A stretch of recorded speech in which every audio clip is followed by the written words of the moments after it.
Hoy con el ministro de la Secretaría de la Niñez y la Adolescencia para hablar un poco de una campaña que están llevando adelante. Hola, ministro. ¿Cómo le va? ¿Cómo placer está? Muy siempre. buenas noches. Muchas gracias. Ponete cómodo. Bueno, hay una campaña por la identidad que tiene que ver con la cantidad de padres que no reconocen a sus hijos en Paraguay, un número todavía preocupante. Sí, realmente hay que reconocer, por sobre todo, la responsabilidad social del Club Cerro Porteño, con quien activamos esta campaña de paternidad responsable.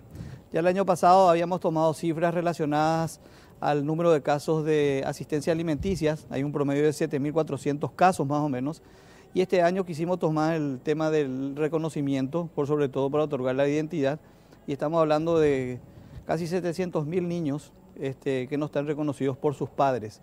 Entonces hicimos hincapié por sobre todo en esa responsabilidad y la importancia de reconocer por sobre todo esa obligación de ser padre y consagrar lo que determina también la Convención Internacional sobre los Derechos del Niño en el acceso a la identidad, ¿verdad? El derecho del niño de conocer por sobre todo sus vínculos biológicos.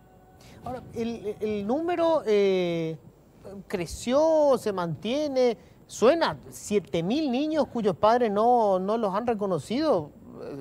Es, digamos, abrumador el número. Sí, realmente es bastante elevado, ¿verdad? Nosotros tomamos las estadísticas de la Dirección General de Estadística, Encuesta y Censo, donde son remitidos prácticamente todos los antecedentes relacionados al tema de registros de nacimientos y reconocimientos que se realizan en la Dirección General de Registro del Estado Civil, y esta es la cifra.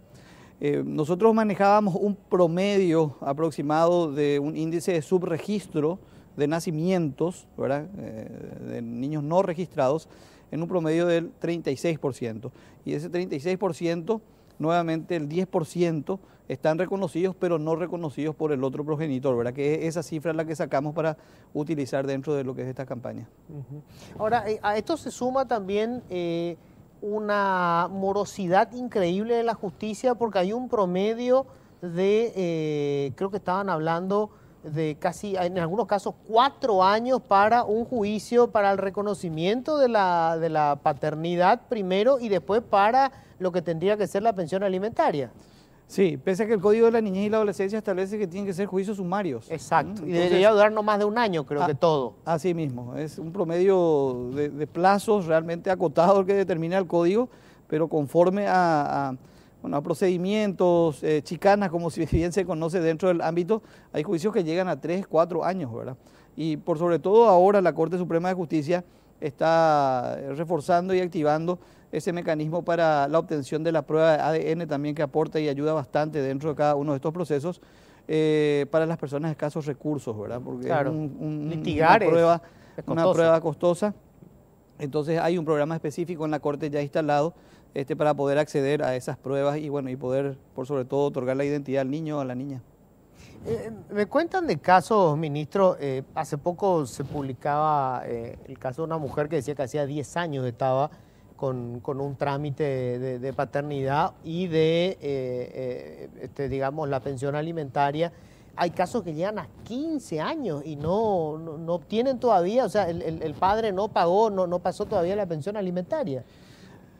Realmente es así, ¿verdad? Hay una alta tasa de morosidad dentro de lo que son los procesos, tanto en los juicios de prestación alimenticia como en los juicios de filiación, ¿verdad? Se había presentado una iniciativa legislativa que justamente tenía como título la paternidad responsable, paternidad y maternidad responsable, donde se habilitaba la posibilidad de realizar la inscripción de nacimiento del niño ya brindando al oficial de registro del Estado Civil el nombre del progenitor, y a través de un trámite administrativo se lo emplazaba para que acuda al registro civil a ratificarse, ¿verdad? En cuanto al registro o no, y ahí sí ya directamente al trámite judicial para el juicio de reconocimiento. O sea, revertir la carga de la prueba, por decirlo de alguna manera. Exactamente, para que no sea costoso el acceso y que no tengamos que tener un montón de juicios de reconocimiento de filiación con este nivel de morosidad también. Pero lastimosamente no prosperó, ¿verdad? Y tengo que serte franco, ¿verdad? No prosperó porque hay un montón de legisladores que están dentro de estos procesos. Están en la generales de la ley. Y claro, entonces no le conviene propiciar este tipo de normativas, ¿verdad? Que lo que hace realmente es poder facilitar el acceso a un derecho fundamental, que es el derecho a la identidad, ¿verdad? Con el derecho a la identidad tenemos acceso no solamente al nombre, sino que también al apellido, que Claro. forma parte de ese vínculo de filiación que el niño tiene que saber de su vínculo, y lo más importante, la nacionalidad, ¿verdad? Entonces, son tres elementos importantes que se conjugan en ese derecho fundamental, que es el derecho a la identidad, ¿verdad? De dónde somos Claro. y por sobre todo el origen de dónde estamos viniendo. Y además establece jurídicamente la responsabilidad del padre. Totalmente, con eso se determina la obligación que tiene el padre para con el hijo, ¿verdad? Los padres, en realidad, porque el código establece la responsabilidad De ambos. Claro. dentro de lo que es el cuidado del niño. Ahora, ¿hay alguna explicación, ministro, cultural en todos estos años de experiencia que ha tenido? ¿Por qué la reticencia de los hombres a reconocer un hijo y en muchos casos al tema de la pensión alimentaria, que son casos realmente escandalosos en muchos, no todos obviamente, ¿verdad? En muchos casos uno encuentra gente, hombres pudientes, con buenos ingresos, pero que se tornan miserables a la hora de pagar esa pensión alimentaria? De hecho, luego subregistran sus ingresos para que lo que finalmente se define en términos jurídicos sea poco, pero ¿sabes? Eso poco no lo quieren pagar. Bueno, yo creo que pasa mucho por lo que habíamos conversado en varios otros temas también, el tema del machismo fuertemente arraigado también en nuestra sociedad, ¿verdad? El hombre no quiere reconocer, por sobre todo, y deslindar esa responsabilidad exclusivamente para con la madre. Y sí, un montón de casos donde se adulteran hasta tasas tributarias para poder aportar menos al sustento del hijo, ¿verdad? O sea, es totalmente inexplicable ese nivel de irresponsabilidad y casos bastante renombrados, como bien mencioné, de gente pudiente que está utilizando este tipo de estrategias para deslindar una responsabilidad, por sobre todo determinada en la ley, y una responsabilidad también de índole natural, ¿verdad? O sea, cuidar al hijo, prestar los alimentos, y pasa mucho también por las situaciones de conflicto que hay entre los adultos, ¿verdad? O sea, yo no le paso la alimentación, o sea, la cuota alimenticia a mi hijo porque tengo algún tipo de rivalidad con la madre. O sea, ¿qué culpa tiene el niño, ¿verdad?, de no recibir la pensión alimenticia? Bueno, que se solucionen los conflictos entre los adultos, pero el niño no tiene por qué pagar una responsabilidad de esa índole. Y son ese tipo de situaciones las que tenemos a diario dentro de lo que es el trabajo de la Secretaría, pero que también estamos haciendo seguimiento con la Defensoría de la Niñez y con los juzgados, que son los que determinan también. Me asusta los plazos, juicios que deberían de ser sumarios. O sea, no pueden demorar 3 años o 4 años, y por sobre todo cuando tenemos que garantizar ese derecho fundamental que es la identidad, ¿verdad? Claro, totalmente.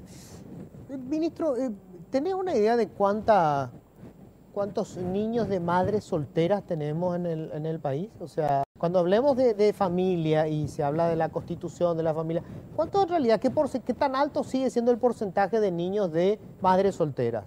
Es bastante elevado, ¿verdad? Ahí estamos hablando ya casi un 20% del total 20%. de nacimientos, ¿verdad? De los registrados, y sigue siendo bastante elevado, ¿verdad? Y eso no solamente se refleja en las cifras de los registros de nacimientos, sino que también uno puede comparar con el número de registros de matrimonios, cada vez menos matrimonios registrados o consolidados, ¿verdad? Las uniones de hecho son las que ahora están, por sobre todo, ganando territorio a la formalización a través de la figura del matrimonio. Eso también apunta a ese tipo de situaciones, ¿verdad?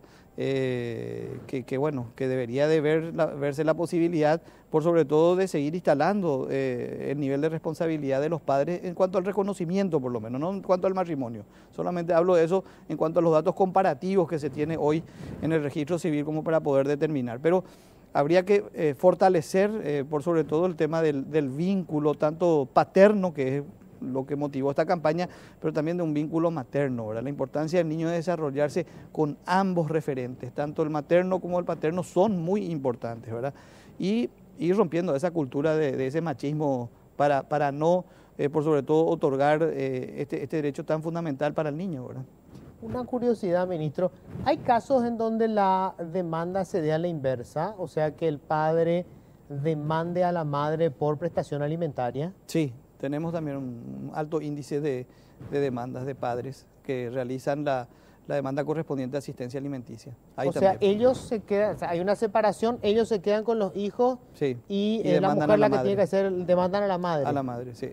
porque el padre está sin ingresos laborales, no tiene ninguna actividad laboral o sin ingresos, entonces eso le impide y tiene el cuidado con él del niño, entonces eso activa el mecanismo para poder realizar también el juicio de prestación de alimentos. Creo que eso de todo se dio con muchas mujeres que fueron a España, ¿verdad? Que emigraron a España. Sí, ahí subió prácticamente el índice de mujeres demandadas en cuanto al tema de asistencia alimenticia, ¿verdad? Porque quedaban a cargo los padres acá y no retornaba esa pensión para el cuidado, entonces originaron estas acciones. ¿Uno puede ir preso por no pagar la pensión alimentaria? Si está establecido dentro de un tipo penal el incumplimiento de asistencia alimentaria, pero es todavía muy bajo el índice de sanción, ¿verdad? Hay muchas etapas donde lo que se busca es la conciliación dentro de estos procesos, ¿verdad? Pero cuando ya es un incumplimiento muy grave, entonces ahí sí se llega a la privación de libertad, pero está tipificado como un tipo penal. Una mujer de escasos recursos, que está en una situación, digamos, de pobreza o de pobreza extrema, digamos, decide iniciar una acción legal para que se haga responsable el padre de sus hijos.